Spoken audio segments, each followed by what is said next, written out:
Kali ini saya nak bawa anda mengenali satu orang sahabat yang namanya Abdullah bin Amr. Dan ini pengalaman yang sangat indah bagaimana seorang sahabat itu benar-benar kerja keras untuk mendapatkan syurga Allah Subhanahu wa taala. Satu hari apabila sahabat bersama dengan Rasulullah sallallahu alaihi wasallam, bayangkan datang seorang lelaki. Kata Rasulullah, "Yatlu'u 'alaikumul ana rajulun min ahli jannah."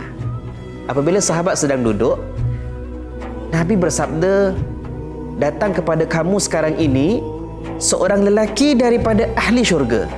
Yang kata ni siapa? Yang kata ni Nabi, tuan-tuan. Maknanya apa? Dalam ramai-ramai nanti akan masuk seorang lelaki, dia ni ahli syurga, kata Nabi Muhammad sallallahu alaihi wasallam. Datang seorang lelaki. Keesokan harinya Nabi mengatakan perkara yang sama. Sedang bersama sahabat, Nabi berkata, ada seorang lelaki akan masuk daripada kalangan ahli syurga. Masuk seorang lelaki yang sama. Kali kedua, Nabi menyatakan perkara ini. Masuk hari ketiga, juga Nabi mengatakan perkara yang sama. Yatlu'u 'alaikumul ana rajulun min ahli jannah. Akan masuk kepada kalian, akan datang kepada kami seorang lelaki ahli syurga. Lelaki yang sama masuk 3 hari berturut-turut. Jadi sahabat yang ada di situ tertanya-tanya, antaranya Abdullah bin Amr. Tengok tuan-tuan, sahabat cukup gigih untuk mendapatkan kalau Nabi kata dia ahli syurga, apa rahsianya? Jadi Abdullah bin Amr mengambil pendekatan, aku senyap-senyap untuk pergi ke rumah lelaki tersebut yang dikatakan ahli syurga oleh Rasulullah sallallahu alaihi wasallam dan ingin bermalam di rumahnya buat beberapa hari untuk mengetahui apa rahsia lelaki ini. Sehingga kan Nabi mengucapkan berulang-ulang ahli syurga, ahli syurga, ahli syurga.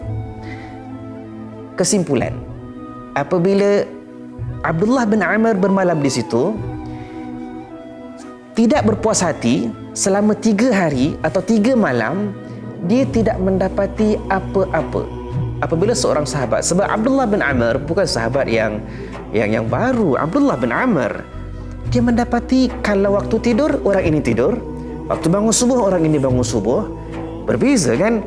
Dia disangkanya bermalam sepanjang malam itu qiyamul lail, sepanjang malam baca Quran, tapi tidak. Sangkaannya lain.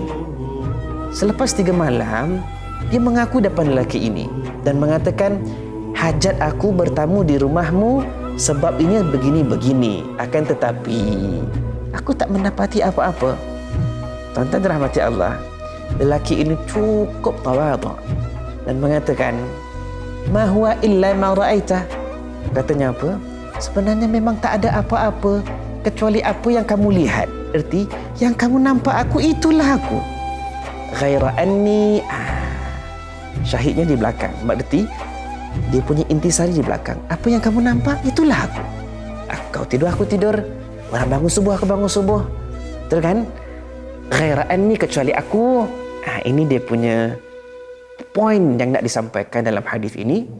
Katanya, kalau apa yang orang lain ada Allah berikan, aku tak merasa dengki. Aku tak hasad orang lain. Aku tak dengki orang lain. Orang dapat ini, aku tak merasa apa-apa.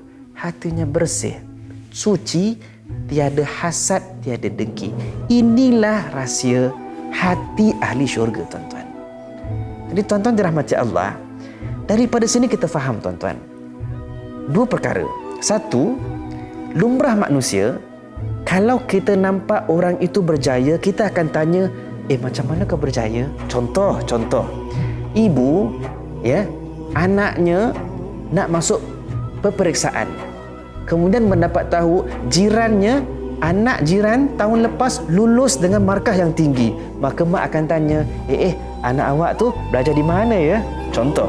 Atau contoh, tahun sekarang ni kita nampak ibu-ibu nak menghantar anak ke sekolah madrasah, umur 6 tahun, menduduki peperiksaan. Nanti tanya, anak jiran kita tu dapat masuk madrasah ya? Belajar hantar tuition anak di mana ya? Ini lumrah manusia. Bila mendapati kejayaan seseorang, kita nak tahu apa rahsianya. Kita semua di dunia hari ini nak tahu rahsia kejayaan untuk masuk ke dalam syurga. Ini rahsia telah diberitahu oleh Rasulullah sallallahu alaihi wasallam.